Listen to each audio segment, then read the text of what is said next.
Great. Okay, so we started recording. It's a great pleasure to introduce Shawn Michelle Smith, who's Professor and Chair of Visual and Critical Studies at the School of the Art Institute of Chicago. She studies the history and theory of photography and race and gender in visual culture. She's an award-winning author of 7 books, including most recently Photographic Returns, Racial Justice and the Time of Photography, published by Duke in 2020. She's received fellowships from the John Simon Guggenheim Memorial Foundation, the Sterling and Francine Clark Art Institute, the Schomburg Center for Research in Black Culture, among many others. It's a real pleasure to welcome her and to introduce her to you. And it's very generous and kind of her to join us for the first lecture of the By4 Collective. So thank you, Shawn. I invite you to share your screen. I will shut up and hand over the controls to you.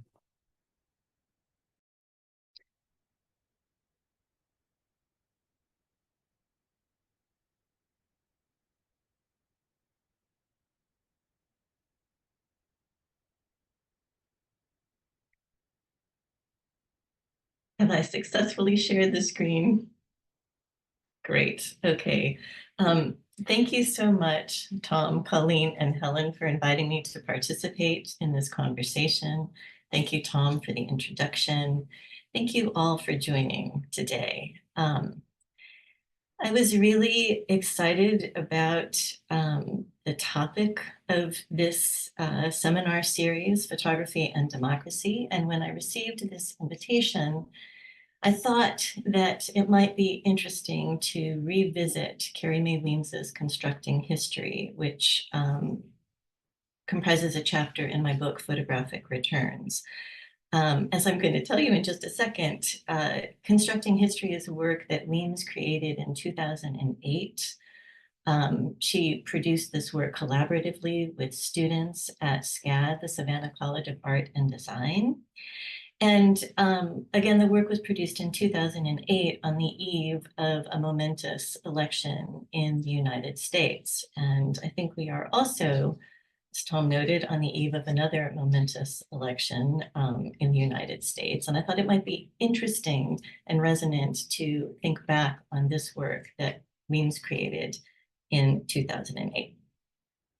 So 13 women stand, pressing close together in the darkness. They're dressed in black and hold their hands as if in prayer.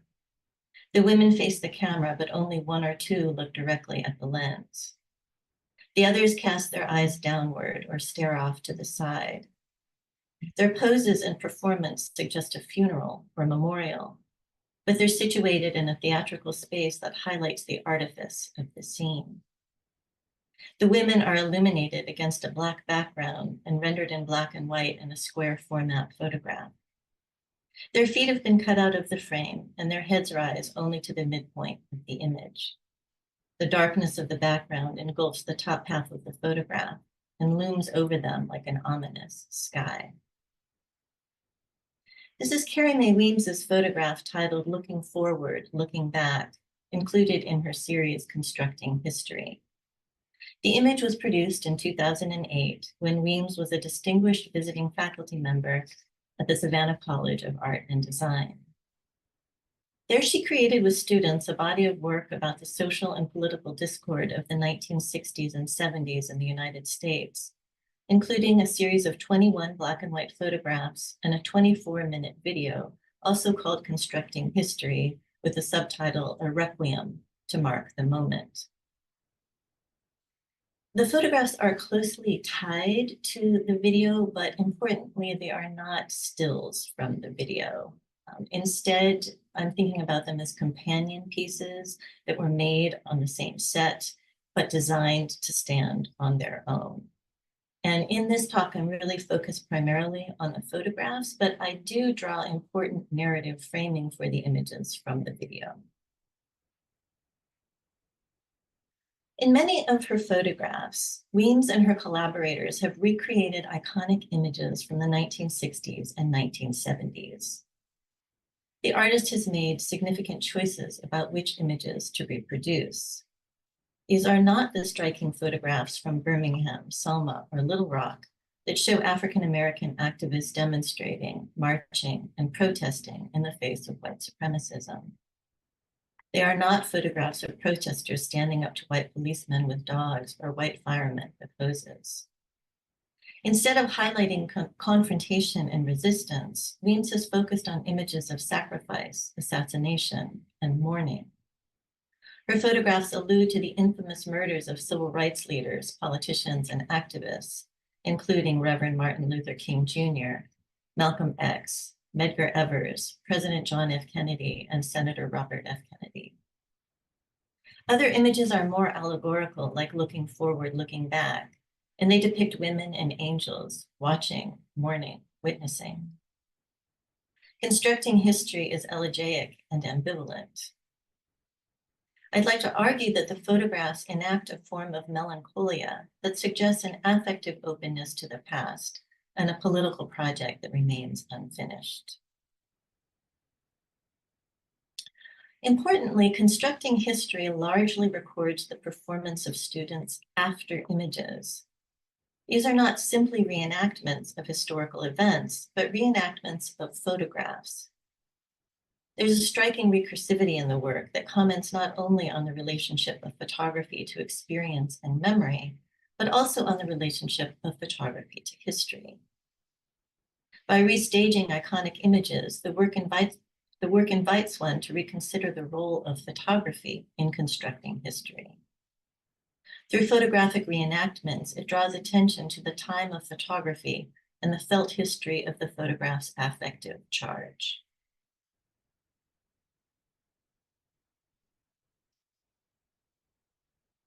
Weems presents constructing history as a history lesson. Most of the photographs were made in a space designed to look like a classroom, which comes into focus clearly in this image, A Class Ponders the Future. In the image, 10 young men and women sit at desks in a darkened room, facing forward, their backs to the camera. They wear white t-shirts and black berets, a uniform reminiscent of the Black Panther Party. The seated students look toward the wall, which features an institutional clock mounted high in the center, 2 rectangular projections that mimic windows, and 2 framed images, a man on the left and a woman on the right. Under the clock, a cabinet supports books and 3 round globes. A figure stands at each of the windows, back to the camera, looking out. It's clear that the classroom is a kind of theatrical set. The scene has been created in the larger, rougher space of a painted brick and concrete loft by erecting a single white wall. Many of the subsequent images in the series are produced in the same room, with desks removed, but clock and screens and framed images still visible on the back wall. In these latter images, a large white platform has been installed in the center of the room. There, Weems's collaborators perform iconic images for the camera, and these stage scenes comprise the history lessons students are encouraged to learn as they ponder the future. A Class Ponders the Future reflects the terms of its making. The image provides a window onto the production of the photograph series overall, as well as the video. Once again, Weems made this work with students in a class she taught at the Savannah College of Art and Design. As she explains in the narration for the video, quote, "This is a story within a story. How to enter this history, what to show, what to say, what to feel. It was a creation myth, how things came to be as they are. In this constructed place, our classroom, we revisit the past. The students examine the facts and will participate in the construction of history, a history that has been told to them by others. But now with their own bodies, they engage their own dark dream, their own winter," end quote. The video, Constructing History, A Requiem to Mark the Moment, is a history of the present, of how things came to be as they are. It is a story about the making of history and also about the teaching and transfer of generational knowledge about how to tell a history. As narrator, Weems notes the divide that separates her from the students. She wonders how to communicate and explain the events that shaped the world of her youth to a new generation. What to know, what to say, what to feel. She assumes the role of the historian, who, as Keith Jenkins has argued, is the interpreter who stands between past events and our readings of them. Indeed, history is always constructed. But in fashioning a history, Weems's work also aims to bring student actors and later viewers closer to a position of witnessing and experiencing a past. Such relations are also mediated, of course, but Weems suggests that through photographic reenactment, one can both construct a history and feel a past. The relationship of memory to history and memory as it is photographically mediated is central to this work. As Weems sets out to understand her own experience of the 60s and 70s as history, she also endeavors to help her students comprehend intimately a historical narrative through the lived experience of performance. In part, the problem of memory in history is a problem of proximity and distance. Weems stands apart from the students, a closer witness to the events they encounter only remotely through texts, photographs, and classrooms. But Weems's own relation to and memory of a past has also been mediated by images. Through a process of performance and recreation, she hopes to help her students bridge the chasm between themselves and the events of the civil rights era, and between themselves and her. Through photographic reenactment, she endeavors to help them remember the history of the 60s and 70s, to physically embody a history that has been told to them by others. Constructing history asks, how does what one has lived through become history? And conversely, how can one understand a past through which one has not lived? The photographs and video offer a history of the present, and both are permeated by a sense of burden and ambivalence. The video tells a somber story. Again, it is a requiem to mark the moment. And the moment is 2008, on the eve of the Democratic presidential nomination.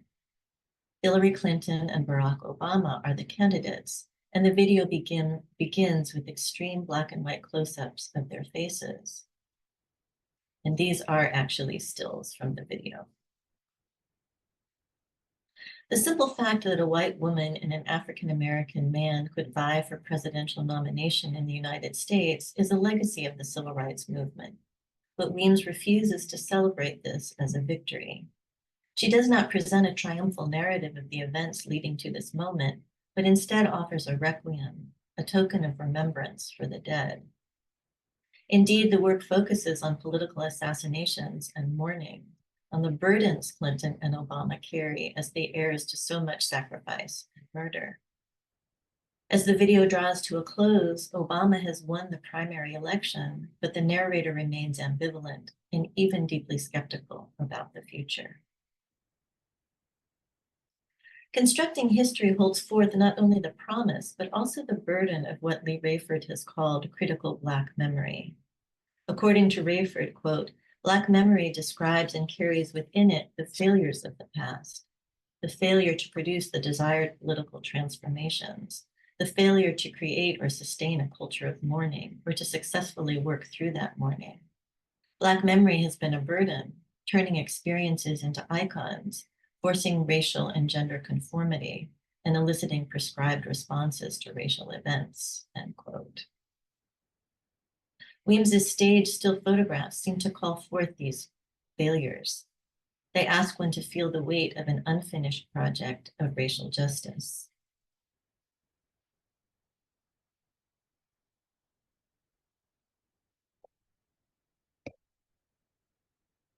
In Weems's photographs, students perform scenes recalled from iconic images on the elevated stage in the classroom. Suspended Belief, for example, is a reconstruction of John Filo's photograph of the Kent State University massacre on May 4, 1970. This is an image that's become a kind of visual shorthand to evoke the student protests against the war in Vietnam. In Weems's recreation of this photograph, two student actors, a man and a woman, take to the stage in the constructed classroom. They are alone together, elevated on a pedestal and lit from above. The two figures seem to float in the dark room, lifted off the ground by light. The man lies prone, his face turned away from the camera. The woman kneels beside him, her body open to the lens, gaze fixed on the man, raising her hands as if to bless him. A bright cloud, perhaps of smoke, hovers above and behind the pair.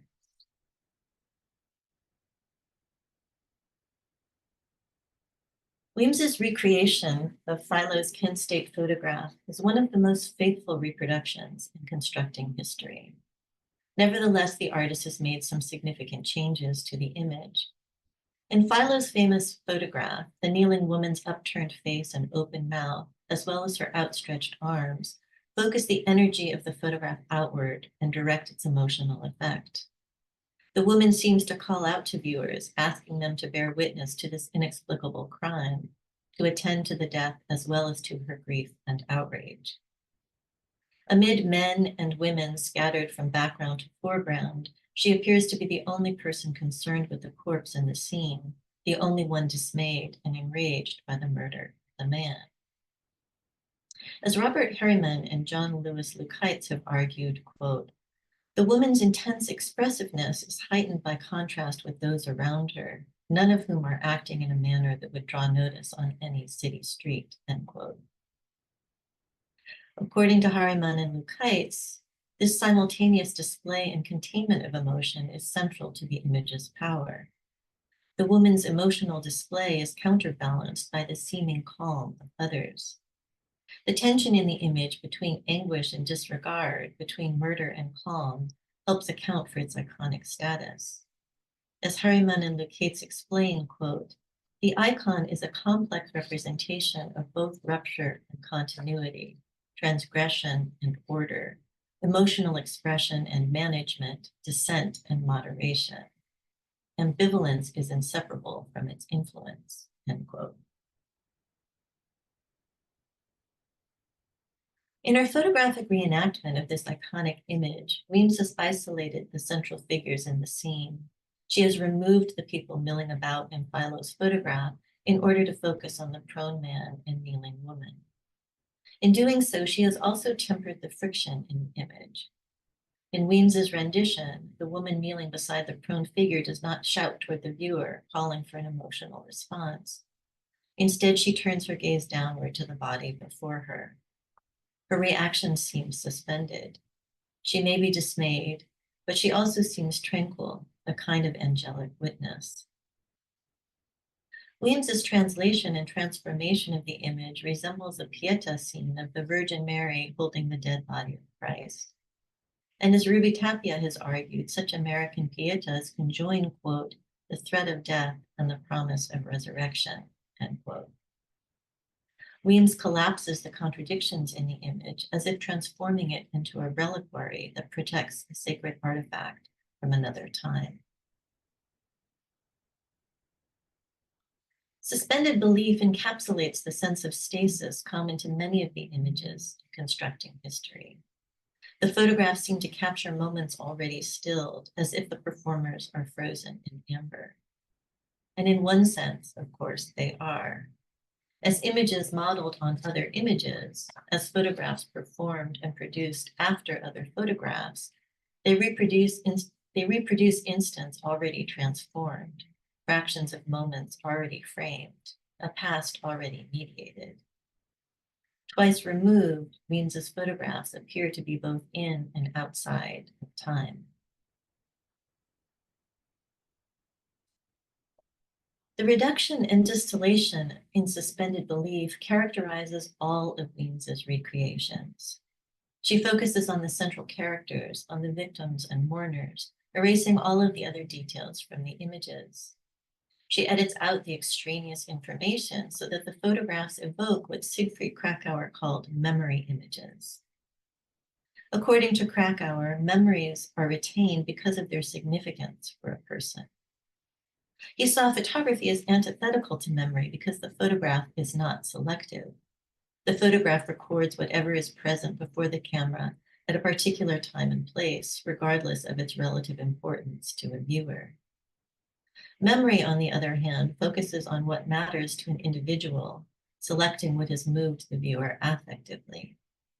As Krakauer explains, quote, compared to photography, memory's records are full of gaps. But from the perspective of memory, photography appears as a jumble that consists partly of garbage, end quote. In her photographs, Weems resists the details that thwart memory. She reduces the photograph's excess, filtering its noise to approximate a memory image. If memory is antithetical to photography, it is also at odds with a modern conception of history founded on the progression of homogeneous chronological time. For Krakauer, an individual's memory remains out of sync with chronological time. It is attached with intensity to particular events that form a subjective curve. Indeed, no one ever really experiences or remembers the chronological time of modern historical narratives. The past is an incoherent mixture of asynchronous time cycles rather than a sequence of equivalent moments. Weems invites students to remember events that for them might exist only as incremental dates and facts in a timeline. Through reenactment, she encourages students to imbue an abstract and detached chronology with a subjective time curve in which the struggles for civil rights are not relegated to a homogeneous past, but continue in an asynchronous present. Weems further complicates the relationship between photography and memory and history because she constructs a history through memory images based on photographs. The work demonstrates how memories transform events and can even warp seemingly stable photographic reference. Roland Barthes was attuned, both knowingly and unwittingly, to the power of memory to affect one's perception of images. In Camera Lucida, he proclaims, quote, I may know better a photograph I remember than a photograph I am looking at, end quote. Here, knowing a photograph is not about recalling its specific details, but transforming it into a memory image that selects and even displaces those details. Just as photographs can shape one's memory, memory can also transfigure the photograph, directing what one sees and remembers seeing in an image.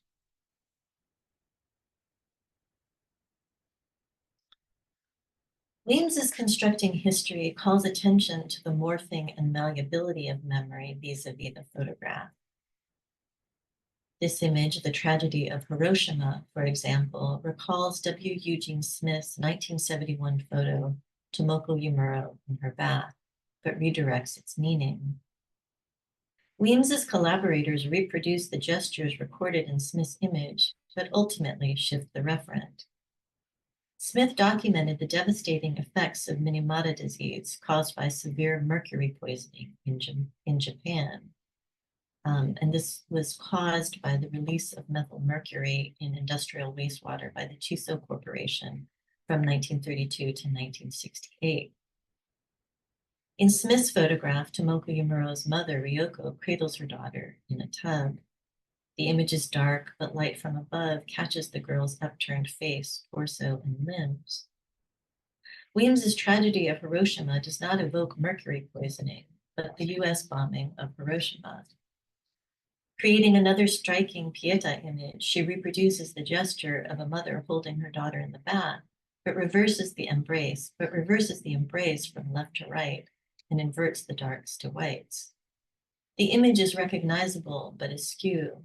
It reminds one of Smith's photograph, but redirects the referent. In this way, Tragedy of Hiroshima underscores the ways in which memory can loosen photographs, even iconic images, from their specific reference and imbue them with alternative meanings. In Weems's constructing history, a subjective time curve bends photographic reference.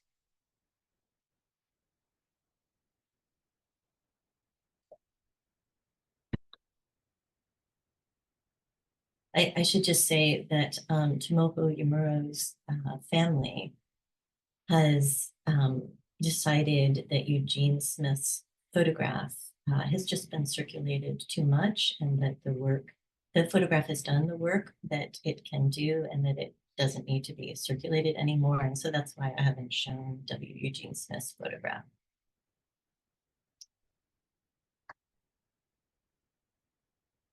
In Constructing History, Weems presents photographs of performed memory images. She has made no attempt to hide the constructedness of the scenes. Indeed, she puts their fabricated nature on display. The stage is revealed and the scenes are showing.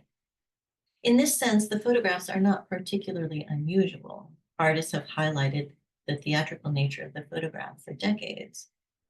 But the images in Constructing History are not simply fabricated, they are reenacted. They start with photographs, which are then performed in order to be photographed again.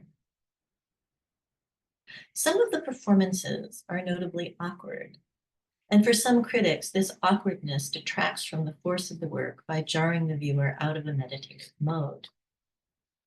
However, I'd like to propose that the stilted acting plays a more productive role, one that reinforces the artifice of the images in meaningful ways.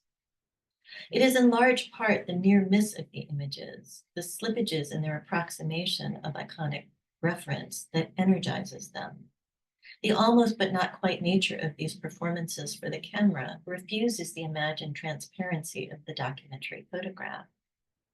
The pose is brought into view as pose precisely when it fails to be seamlessly executed. The discomfort one feels as viewer of these awkward scenes makes one aware of herself in relation to the images, bringing the act of looking at self into view.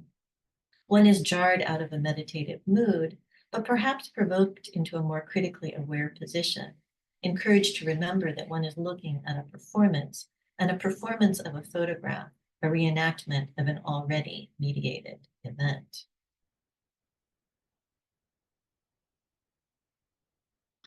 The foundation of the photographs in performance highlights an embodied relationship to history, and that sense of embodiment was central to Weems's conception of the work and to the student's experience of making it. According to Weems, quote, "Through the act of performance with our own bodies, we are allowed to experience and to connect the historical past to the present, to the now, to the moment. By inhabiting the moment, we live the experience. We stand in the shoes of others and come to know firsthand what is often only imagined, lost, forgotten," end quote. I do not think that performance offers firsthand knowledge of the past. However, Weems's work highlights the ways in which performance can bring a past to bear on the present in visible and felt ways as a new experience now. As one commentator noted, quote, "When students acted out the death of Martin Luther King Jr. and reenacted the student killings at Kent State University, many found themselves moved to tears," end quote. And as one of the student actors explains, quote, "It was a very powerful experience. It definitely made history more real for everybody," end quote. Performance engages and registers in the body. It is experienced and felt in the present. As Rebecca Schneider has argued, quote, "Reenactment suggests that historical events are never discretely completed, but carry forth in embodied cycles of memory that do not delimit the remembered to the past," end quote. Indeed, one might say that the very act of remembering draws the past into the present. One remembers in the time of now. Reenactment amplifies this sense. By performing an historical event, one creates an embodied experience in the present. Weems and her collaborators reenact historical photographs, remediating the image in an attempt to remember its past. Weems's photographic reenactments activate the past in the present through the body. They perform a relationship to the past akin to what Elizabeth Freeman has called erratohistoriography.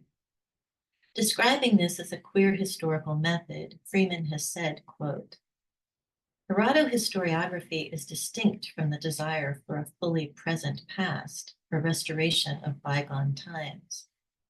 Erratohistoriography does not write the lost object into the present, so much as encounter it already in the present by treating the present itself as hybrid. And it uses the body as a tool to effect, figure, or perform that encounter.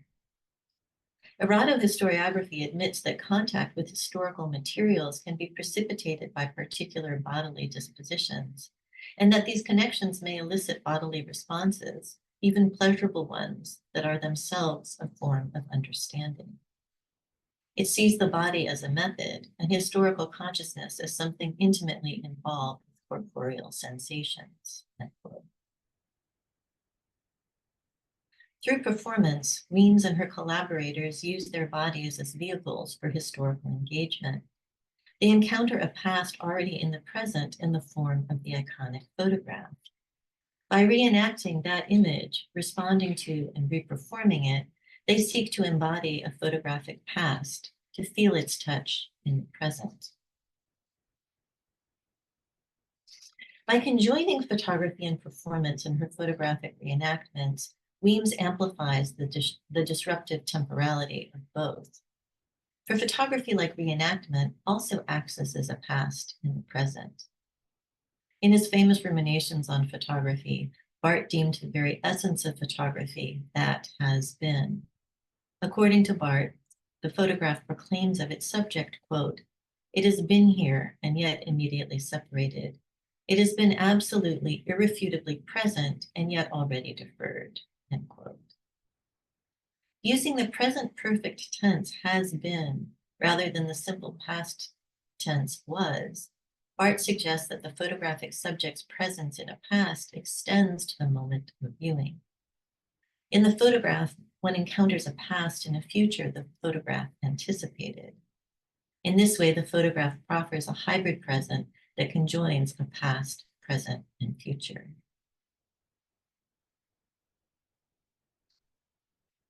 Weems opens the present to a past not only by returning to photographs, but also by heightening the melancholic register of her work. Once again, many of the photographs in constructing history are elegiac in mood, and the video is a requiem. In Mourning, for example, two African-American women, dressed formally in black, sit in wooden chairs on the elevated platform in Weems's constructed classroom. A young girl, dressed in all white except for her shoes, sits at the feet of the veiled woman in the center of the trio, her cheek resting on the woman's knee, her hands held in the woman's lap. All the lines in the image seem to converge on the veiled woman in the middle. She is the apex of a triangle of forms. The circular outline of the clock on the wall behind the woman looks distinctly like a halo, and a bright white light hovering overhead underscores the religious overtones of the image, which closely recalls the Virgin Mary. Although they press close together, the women and the girl do not look at one another. Each casts her eyes in a different direction, seemingly lost in her own world of contemplation.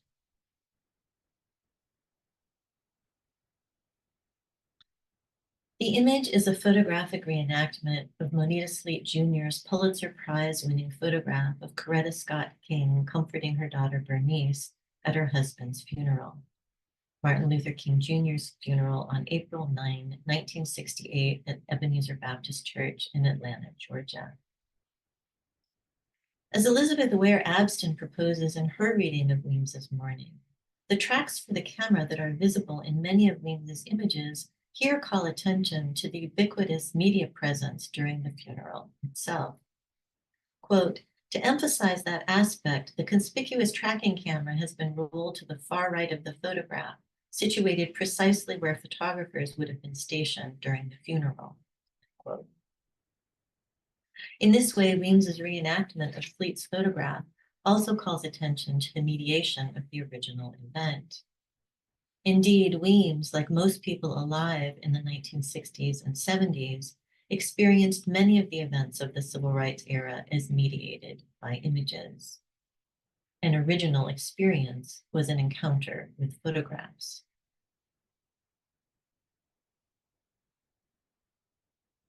Weems's image is titled Mourning, but it evokes melancholia, the more trenchant sibling of mourning. As Freud describes it, mourning is a process in which the bereaved gradually releases a lost object and learns to live without it. Melancholia, on the other hand, is a state in which the bereaved refuses to relinquish what has been lost. Melancholia is grief that will not let go. But as Sharon Slowinski has argued, quote, even Freud admitted he had difficulty evaluating whether mourning is ever successful, end quote. The border between mourning and melancholia may never be fully delineated, and Weems's mourning registers the unfinished business of melancholia. As David Eng and David Kasanshian have argued, quote, melancholia might be said to constitute an ongoing and open relationship with the past, end quote. Melancholia, like photography, establishes a relation to the past that keeps it activated in the present.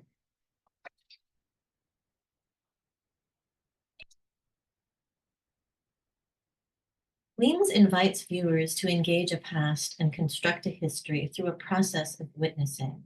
As she has said, quote, I've figured out a way of making pictures that suggest that something is being witnessed, end quote. In constructing history, as in much of her work, there is a guide, a figure she calls the muse, who serves as surrogate for both the artist and the audience in the work. Here, Weems figures the witness as a young African-American woman dressed in a kimono.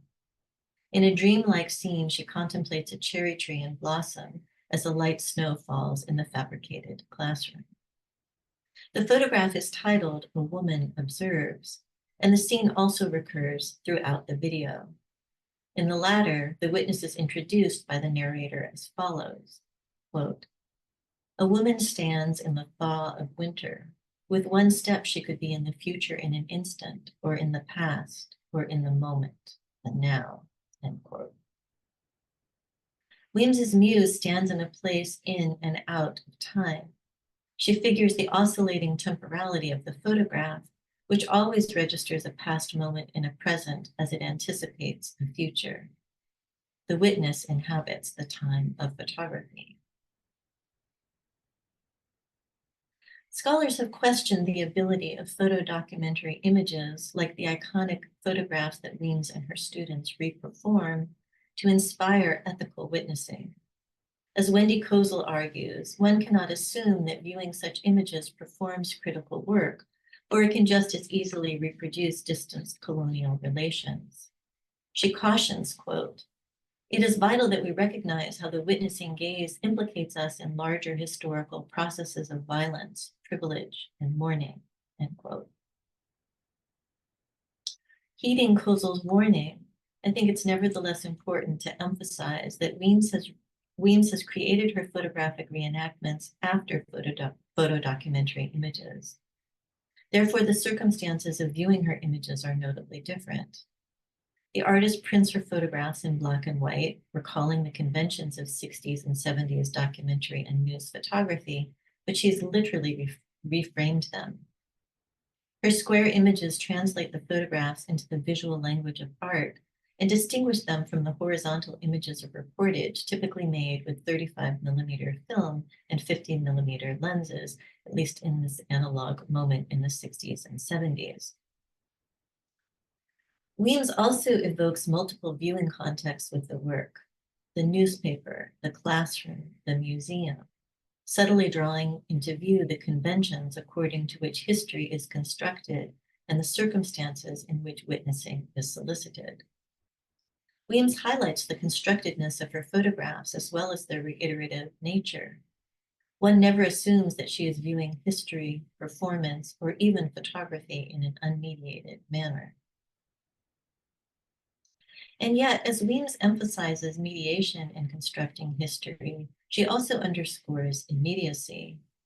Indeed, she embraces seemingly incompatible ways of thinking about the photograph.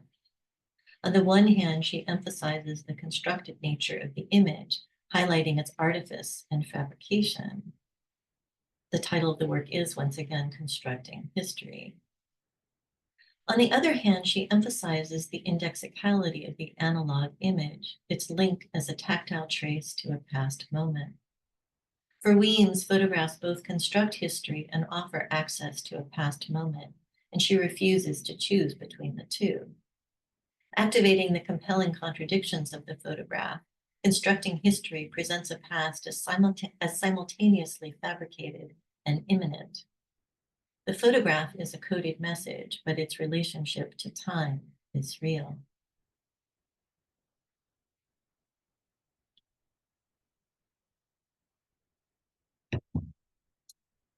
Weems's Pieta photographs recast historical images in a religious iconography of loss that holds out the possibility of redemption. But constructing history is also uncertain about redemption. It rejects a narrative of historical resolution. Through that ambivalence, Weems also refuses to foreclose on the past, to seal it off from the present. Constructing history invites collaborators and viewers to engage a past in new ways, to remember a past through the embodied experience of photographic reenactment in the present. Finally, Weems encourages one to inhabit a relation to the past that is melancholic and photographic, a relation to the past that is open, a relation to a past that keeps it present as one constructs a history to face an unknown future. Thank you very much.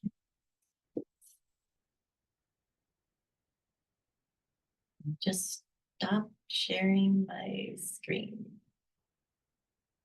Brilliant. Thank you, Shawn. A remarkable project and a fascinating lecture. Thank you. What we gain from the technology, connecting people around the world, is great, but we also lose something. So may I offer on behalf of all our attendees a round of applause from myself and from my co-organizers. Thank you very much. That was really, really great. Great way to start us off. Right, okay, so I'm going to stop the recording at this point and then we'll move to the Q&A.